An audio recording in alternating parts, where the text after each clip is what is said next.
Hello everyone, and welcome back to the channel. If you are joining us for the first time, I want to give you a warm welcome and invite you to subscribe right now.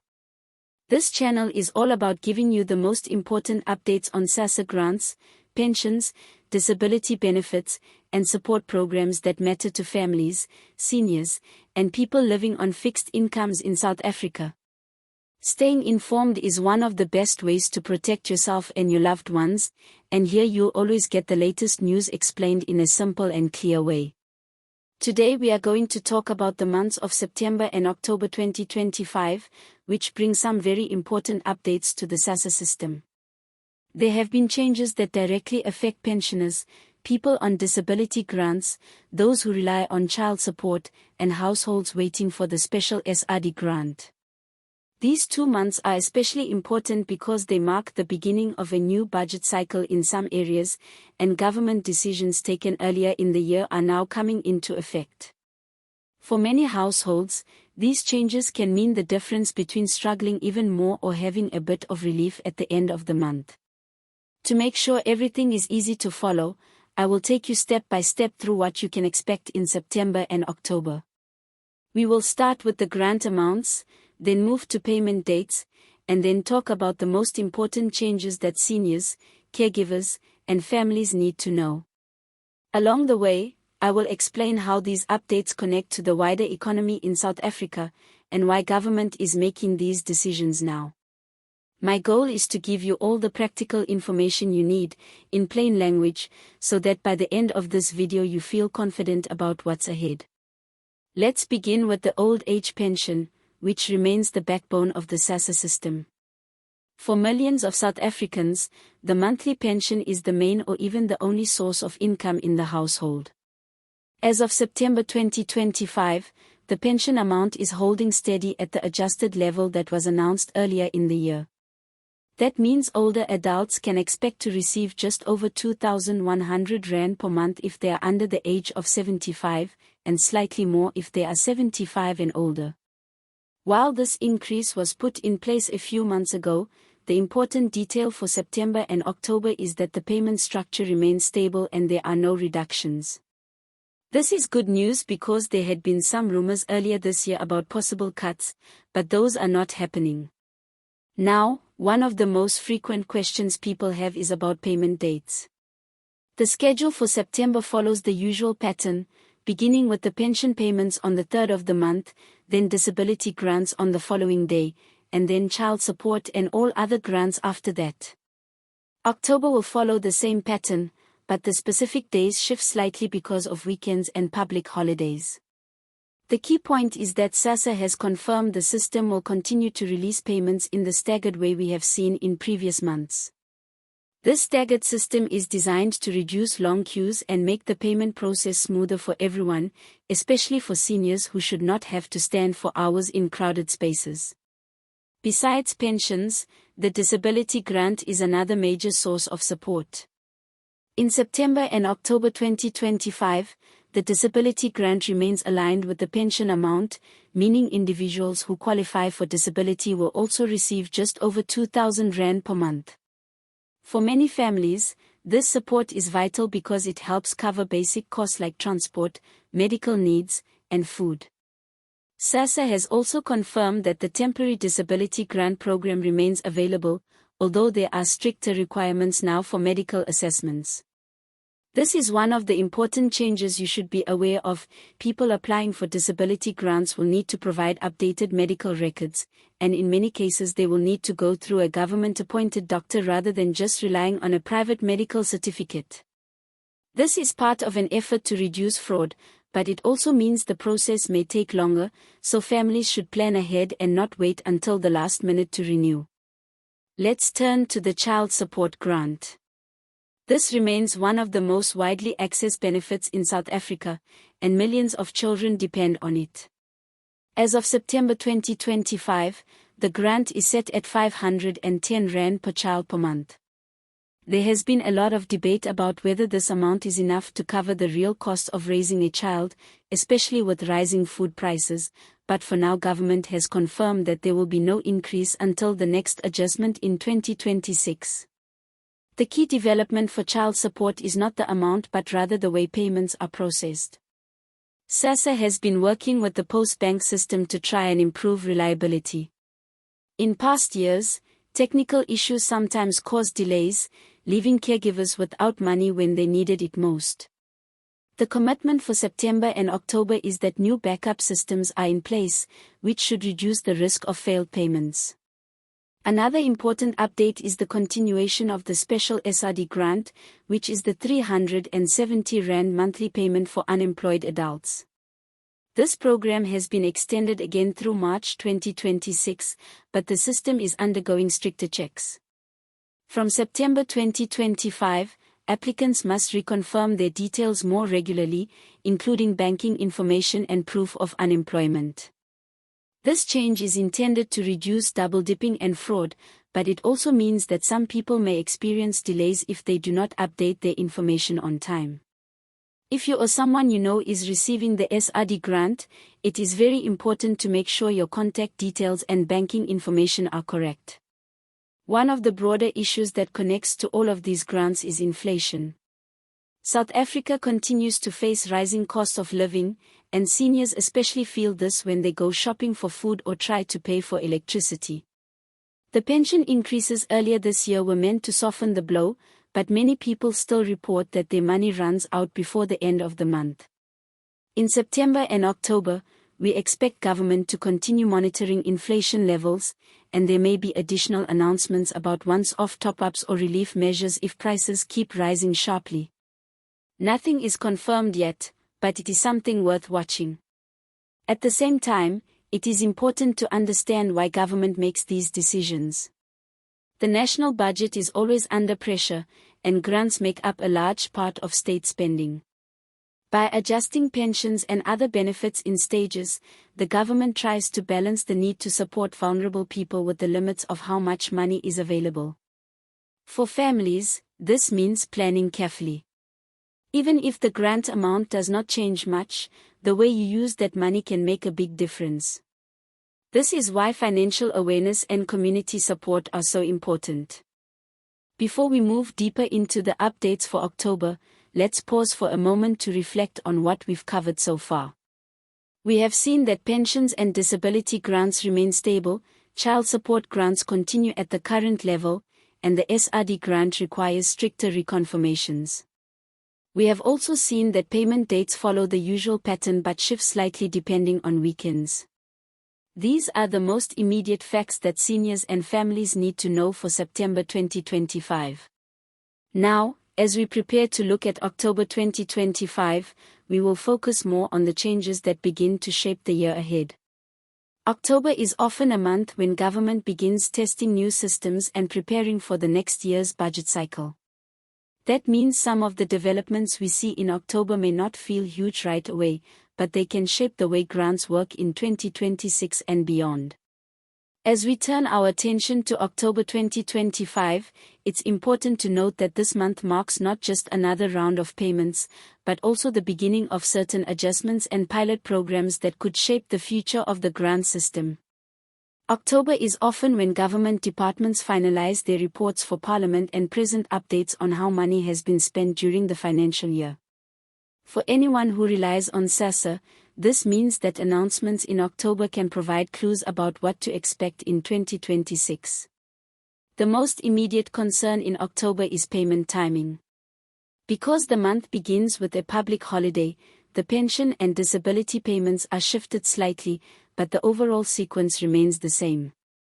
Seniors will still receive their pensions first, followed by disability beneficiaries, and then child support and all other grants.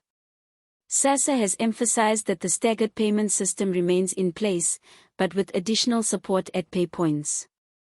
This includes more staff being deployed to busy areas and extra ATMs being activated in rural communities where people often have to travel long distances. These may seem like small adjustments, but for an elderly person who might struggle to stand in line, it can make a big difference. One of the most talked about developments for October 2025 is the effort to expand digital payments. More and more beneficiaries are being encouraged to use bank accounts instead of collecting cash in person. While cash collection is still available, the government is concerned about safety risks, including theft and fraud. By promoting electronic payments, SASSA hopes to reduce the dangers associated with carrying cash and also make the process smoother. For seniors who are not comfortable with technology, there is assistance available at post-bank branches, and SASSA has promised that no one will be forced to switch unless they are ready. Still, it is a good idea for families to start thinking about helping older relatives open bank accounts, because over time, digital payments will likely become the main method.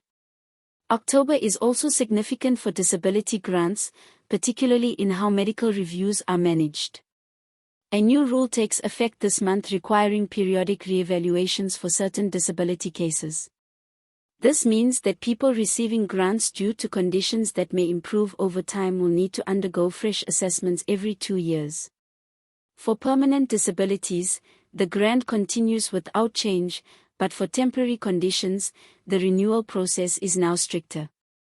While this policy aims to ensure fairness and reduce misuse, it may place added pressure on families who already face long waiting times at clinics. Planning ahead by keeping medical documents updated can save a lot of stress later. For families relying on the child support grant, October is a reminder of the importance of documentation. SASSA has announced that from this month forward, stricter checks will be applied to confirm school attendance for children over the age of 7. This policy is part of an ongoing effort to link grants with education, ensuring that children supported by public funds are also enrolled in schools. Parents and caregivers should keep proof of school registration and attendance on hand, because spot checks are expected to increase. This change might feel like extra pressure, but is designed to protect children by encouraging education and reducing dropout rates. Now let's discuss the SRD grant, which remains at 370 Rand per month. October is when the new verification system begins rolling out in phases. This system will automatically cross-check applicants' details with databases from SARS, UIF, and Home Affairs. For many applicants, this means that the process becomes faster if their information matches correctly, but for others it may cause delays if discrepancies are found. For example, if your ID number is registered incorrectly with Home Affairs, your application could be flagged until the error is corrected. While this might feel frustrating, the bigger picture is that government is trying to reduce fraud and make sure the money reaches those who truly need it. Another issue that seniors and families should watch closely in October is the conversation about once-off relief measures. Earlier in 2025, there were discussions about introducing food vouchers or electricity subsidies for vulnerable households. While no official decision has been made yet, October is when Parliament begins debating adjustments to the budget. If inflation continues to rise sharply, we may see announcements later this month about additional forms of relief for pensioners and low-income families. Even though nothing is confirmed, it is helpful to stay alert to news, because these programs often require quick registration once they are announced. October is also a key month for community outreach. SASSA has confirmed that it will be sending mobile teams to rural areas to help people with applications, renewals, and general support. These mobile teams are especially important for seniors who live far from post-bank branches or who cannot travel easily. Families should keep an eye out for announcements about when these teams will visit their area, because it can save a lot of time and effort compared to traveling to a city branch. Looking at the bigger picture, both September and October 2025 highlight the balance between stability and gradual change in the SASSA system. On one hand, the grant amounts remain steady, which provides predictability for families planning their budgets. On the other hand, the government is introducing new rules and systems that will gradually change how grants are managed. These include stricter verification for the SRD grant, new checks for child support linked to education, and greater encouragement for digital payments. While these changes are not dramatic, they will slowly shape the way grants work in the years ahead. So what does this mean for older adults and families relying on SASSA support? The most important takeaway is to stay informed and be proactive. Make sure your details with SASSA are always up to date, whether that means updating your banking information, renewing your medical assessments, or keeping proof of school attendance. Do not wait until the last minute, because delays can cause unnecessary stress. If you are a senior who finds it difficult to navigate the system, do not hesitate to ask a trusted family member or community worker for help. SASSA itself also provides assistance, and with the rollout of mobile teams, more help will be available locally. At the same time, it is worth remembering that grants are not just financial lifelines. They are also a recognition of dignity and social support. For older adults, the pension is a way of honoring a lifetime of contribution to society. For children, the support grant represents a commitment to their future. And for unemployed adults, the SRD grant is a safety net in a difficult economy. By understanding how these grants work and what changes are coming, you can better protect your household and make the most of the support that is available. As we come to the end of this update, let's recap the most important points once again. In September and October 2025, pension and disability grant amounts remain stable, with no cuts or reductions. Payment dates continue in the staggered pattern, with slight adjustments due to holidays. Disability grants now require stricter medical reviews, child support grants are increasingly tied to school attendance, and the SRD grant requires more frequent verification of personal details. Digital payments are being encouraged, and mobile teams will be more active in reaching rural communities. Inflation continues to shape the discussion, and additional relief measures may be announced later in October depending on economic conditions. All of this information matters because it helps you prepare. If you know when your grant will be paid, you can plan your expenses more confidently. If you understand the new rules, you can avoid problems and delays. And if you stay alert to possible new relief measures, you can take advantage of opportunities as soon as they are announced. So my final message to you is this: do not take these updates lightly. Staying informed is one of the best ways to protect yourself and your family. Make sure your details are current, keep your documents safe, and share this information with others in your community who may not have access to updates. Together, we can make sure that no one is left behind. Thank you for watching this video. I hope it has given you a clear and useful understanding of the changes coming in September and October 2025. If you found this helpful, please subscribe to the channel so you never miss future updates. We are here to bring you the most important news about SASSA, pensions, and benefits in South Africa, explained in simple and respectful language. Until next time, take care, stay safe, and remember that knowledge is power.